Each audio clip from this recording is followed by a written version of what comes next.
ডিসেম্বরের মধ্যে নির্বাচন অনুষ্ঠানের জন্য তারা কাজ করছেন।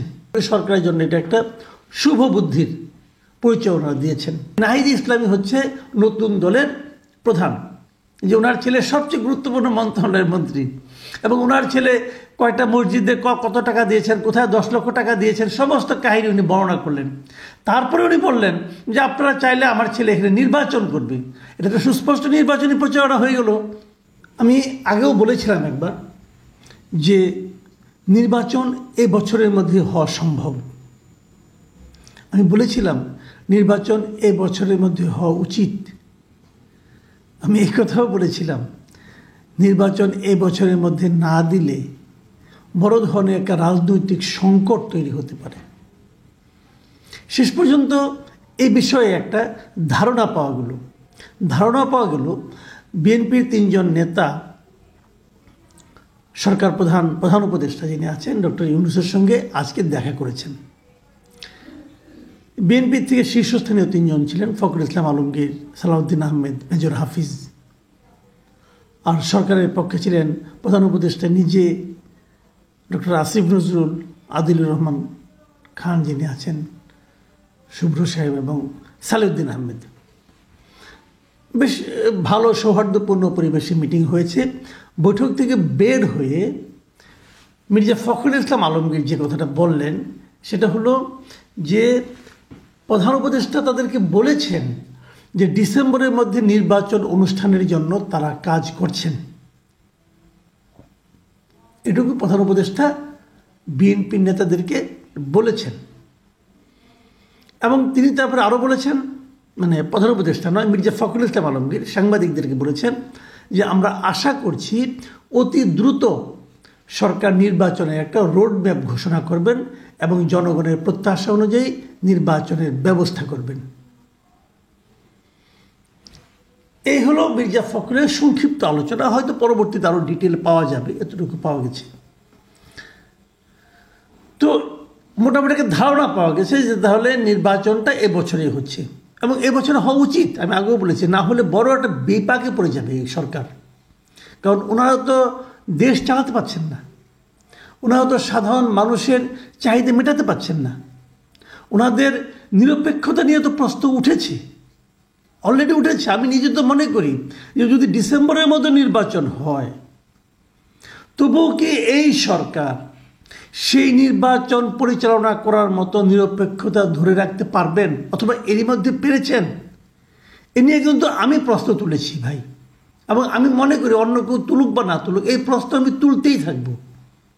কারণটা আমি আগেও বলেছি যে এই প্রধান উপদেষ্টা নিজেই ছাত্রদেরকে একটা রাজনৈতিক দল করার কথা বলেছেন এবং ছাত্রদেরকে উনি উৎসাহ দিয়েছেন তোমরা একটা দল করো, এবং উনি চান যে ছাত্ররা একটা দল করুক। কারণ উনি যদি ছাত্রদেরকে দল করতে বলেন, সেই দলটা যে সরকারেরই একটা দল হবে, অথবা ডক্টর ইউনূসের অনুগ্রহপ্রাপ্ত একটা দল হবে, প্রশ্রয়প্রাপ্ত একটা দল হবে, তাতে আর কারো সন্দেহ থাকতেও পারে, আমার থাকবে না। কারণ আমরা তো দেখছি এই দলের সঙ্গে যারা জড়িত হবেন বলে বলা হচ্ছে, জাতীয় নাগরিক কমিটি বলেন, বৈষম্য বিরোধী ছাত্র আন্দোলন বলেন, যাদেরকে বলেন, তারা তো সরকারের সঙ্গে খুবই ঘনিষ্ঠ অবস্থায় আছে। তারা যা বলছে সরকার তাই করে দিচ্ছে। তাদের নেতারা দেশের বিভিন্ন এলাকায় যাচ্ছেন, সেখানে তাদেরকে প্রোটোকল দেওয়া হচ্ছে।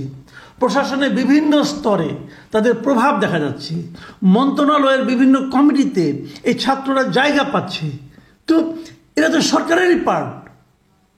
এখন এই সরকার যদি নির্বাচন পরিচালনা করে, সেটা কি করে নিরপেক্ষ হবে বলে আমি বুঝতে পারি না। বরঞ্চ তত্ত্বাবধায়ক সরকারের যে কনসেপ্টটা এতদিন বিভিন্ন রাজনৈতিক দলের মধ্যে উচ্চারিত হতো, সেই কনসেপ্টের তো সুস্পষ্ট লঙ্ঘন আমি ডক্টর ইউনূস এবং তার সরকারের মধ্যে দেখতে পাচ্ছি। আরেকটা কথা বলি, এই সরকারের 3 জন উপদেষ্টা ছাত্র উপদেষ্টা আছে। এদের মধ্যে নাহিদ ইসলাম, উনি যে নতুন ছাত্রদের যে দলটা হচ্ছে সেই দলের প্রধান হবেন, সেটা এর মধ্যে মোটামুটি স্পষ্ট হয়ে গেছে। একাধিক পত্রিকার নিউজও আমি দেখলাম যে নাহিদ ইসলামই হচ্ছে নতুন দলের প্রধান। তো নাহিদ ইসলাম কি বিভিন্ন এলাকায় যে বিভিন্ন জায়গায় যে তার জন্য সে কাজ করছে না? আরেক উপদেষ্টা আসিফ মাহমুদ, উনি কি কাজ করছেন না? উনি তো করছেন। এই ধরনের একটা ভিডিওতে আমি দেখলাম ওদিন যে আসিফ মাহমুদের পিতা মুরাদনগরে একটা মানে ধর্মীয় সভায় উনি কিন্তু স্পষ্ট বলেছেন যে আমার ছেলে দেশের সবচেয়ে গুরুত্বপূর্ণ মন্ত্রণালয়ের মন্ত্রী, সবচেয়ে গুরুত্বপূর্ণ কিন্তু এলজিআইডি মন্ত্রণালয় সবচেয়ে গুরুত্বপূর্ণ এবং প্রভাবশালী মন্ত্রণালয়, এটা ওনার বাবা আবার এলাকার লোকজনকে বলেছেন যে ওনার ছেলে সবচেয়ে গুরুত্বপূর্ণ মন্ত্রণালয়ের মন্ত্রী, এবং ওনার ছেলে কয়টা মসজিদে কত টাকা দিয়েছেন, কোথায় 10 লক্ষ টাকা দিয়েছেন, সমস্ত কাহিনী উনি বর্ণনা করলেন। তারপরে উনি বললেন যে আপনারা চাইলে আমার ছেলে এখানে নির্বাচন করবে। এটা তো সুস্পষ্ট নির্বাচনী প্রচারণা হয়ে গেল। কে করলেন? রাষ্ট্র ক্ষমতায় থেকে, সরকারের থেকে একজন উপদেষ্টা। তাহলে সেই সরকার যখন নির্বাচন পরিচালনা করবে, তখন আসিফ মাহমুদ সজীব ভুঁইয়া উনি হলেন এলজিআইডি সবচেয়ে গুরুত্বপূর্ণ মন্ত্রী ওনার বাবার ভাষায়। সেই মন্ত্রণালয়ের যারা কর্মচারী যারা এখানে আছে, প্রশাসন আছে, তারা কি ওনার প্রতি এক ধরনের পক্ষপাত দেখাবেন না? দেখাবেন তো। তাহলে কিভাবে হবে একটা নিরপেক্ষ নির্বাচন? কীভাবে সম্ভব? যা হোক, তারপরে নির্বাচনের আয়োজনে চলছে। নির্বাচনের সময় এই সরকারি থাকবে কিনা আমি জানি না, নাহলে কী করবে। এই সরকারের মধ্যেও শুভবুদ্ধি উদয় হতে পারে। ওনারাও বলতে পারেন যেহেতু আমাদের নিয়ে প্রশ্ন উঠেছে, ঠিক আছে আমরা থাকবো না, অথবা আমাদের মধ্যে অনেকেই থাকবে না, হয়তো এর মধ্যে আবার চেঞ্জও হতে পারে, রিসাফলও হতে পারে মানে উপদেষ্টাদের। সেটাও আমি মনে করি হওয়া উচিত। এবং যদি ছাত্ররা যেদিন দল করবে, বাকি 2 জন ইলেকশনে আগে পদত্যাগ করবে, এটা হয় না। সবগুলো এখনই পদত্যাগ করা উচিত আমি মনে করি। তাহলে হয়তো কিছুটা মুখ রক্ষা হতেও পারে।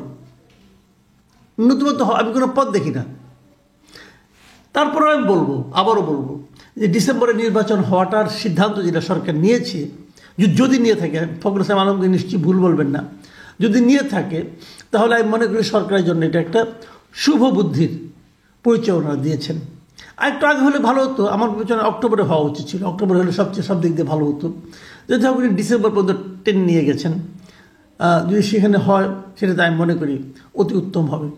এবং আমি এর সঙ্গে এটাও মনে করি রাজনৈতিক দলগুলোর উচিত সেই নির্বাচনে তারা কিভাবে অংশ নেবেন, জনগণের কাছে কী প্রতিশ্রুতি দিবেন, সেগুলো খোলামেলাভাবে বলা। এবং এর মধ্যে কিন্তু আরও একটা বড় কাজ রয়ে গেছে, সে হলো সংস্কার কাজ।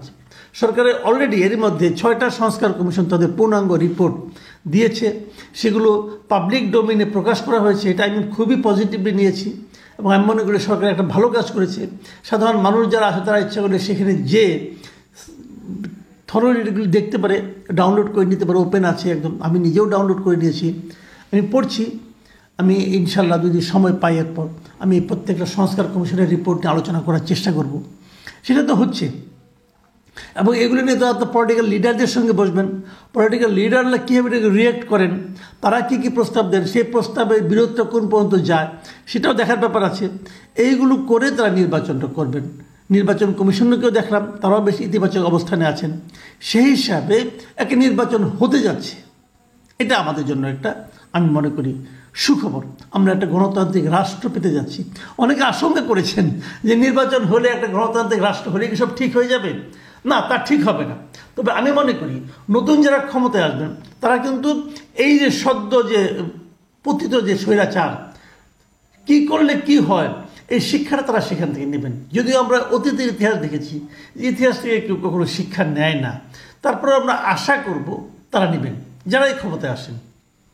প্রিয় দর্শক, আমরা একটা শান্তিপূর্ণ, অবাধ, সুষ্ঠু নির্বাচন চাই এবং সেই নির্বাচন এই বছরই হতে যাচ্ছে বলে যে তথ্য আমরা পেলাম সেটা আমাদেরকে আশাবাদী করে তুলল।